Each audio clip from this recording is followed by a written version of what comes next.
एक नया मुद्दा है जो कश्मीर के हमारा एक साथी है अंकुर शर्मा, वो वहां लड़ाई लड़ रहा है।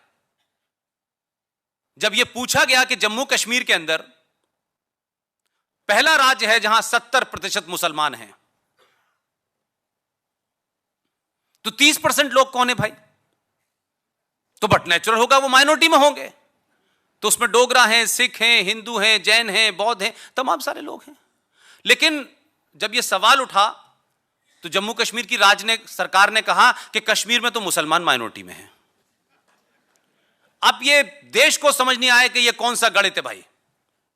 यह 1400 साल पहले शुरू हुआ था, यह किसने इजाद किया था नहीं पता।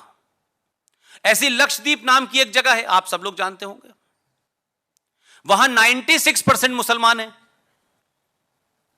वहां पे भी मुसलमान माइनॉरिटी में है। तो हमारे यहां जो सुप्रीम कोर्ट है, कभी कभी तो मुझे ये शक होने लगता है कि जब आप उनसे पूछेंगे तो अच्छा ऐसा हो गया है, अरे बड़ी अच्छी बात बताई आपने हमको।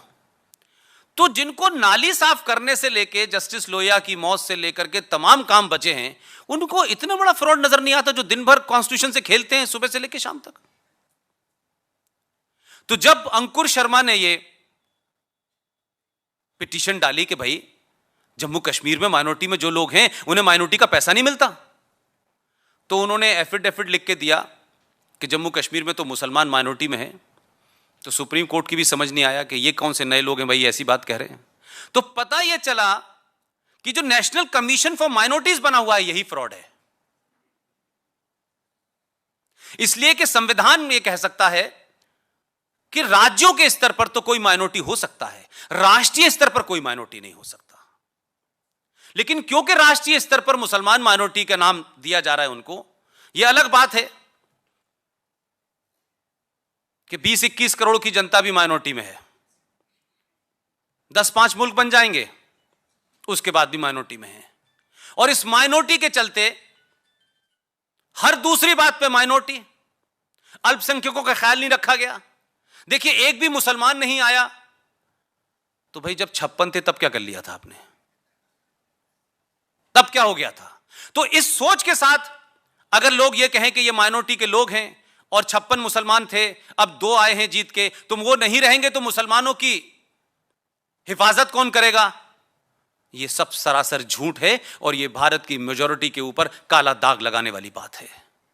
जब कोई भी नहीं था तब भी इस देश में किसी ने किसी को नहीं मारा था। जब हम साथ लड़ रहे थे तब भी आपने क्या किया था?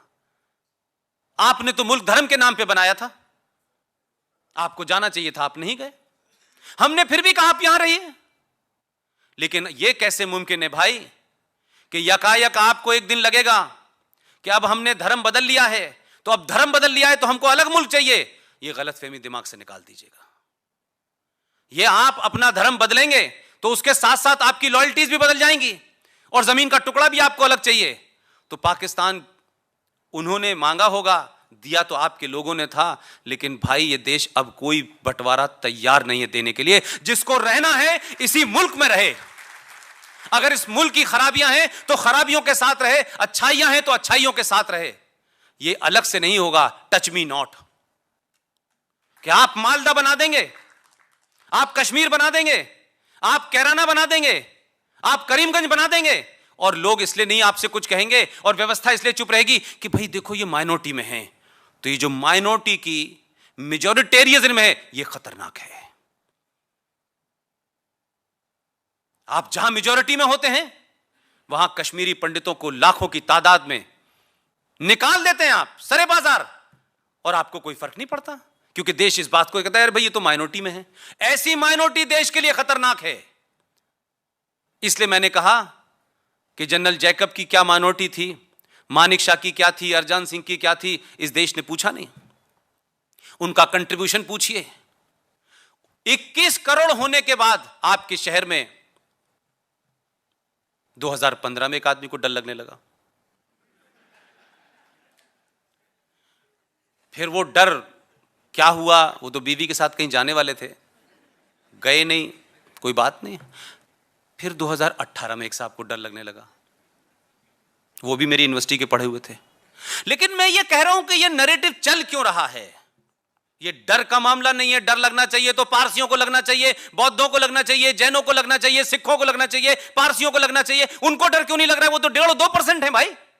आप 21 करोड़ लोग हैं, आपको डर लगता है? ये डर नहीं है, ये डर नहीं लग रहा, ये डराना चाहते हैं आप। और इस देश की मेजॉरिटी को बार बार आप ये कहना चाहते हैं कि हम अगर ये कहेंगे डर लग रहा है तो 57 मुल्क सब हमारे साथ खड़े होंगे और इस मुल्क का मुसलमान जो है वो कुछ भी कर सकता है। ये डर मत कराइए, हाँ, बार बार मत बताइए। 5000 साल पुरानी सभ्यता जिसके अवशेष आपके पास मौजूद हैं, लोग उससे पुरानी कहते हैं, वो कह सकते हैं, मैं उन पे कोई डिबेट नहीं कर रहा। ये 5000 साल पुरानी सभ्यता और 5000 साल पुरानी मान्यताओं से जीने वाले आप लोग, आपको उस समय रहते अपना हथियार और अपनी सोच बदल लेनी चाहिए। कुछ लोग आते हैं, आपके शहर में दंगा करते हैं और आपको मजबूर कर देते हैं कि नहीं, हमारी नहीं मानोगे तो हम ये करेंगे। और क्योंकि पीछे सरकारों ने और व्यवस्था ने मान लिया, लिहाजा आपके अंदर डर पैदा कर दिया है, आपकी जुडिशरी में डर पैदा कर दिया है, आपकी सरकारों में डर पैदा कर दिया है, आपके सिस्टम में डर पैदा कर दिया है। इसलिए सुप्रीम कोर्ट के पास के ऑर्डर को भी यह देश लागू नहीं करा पाता।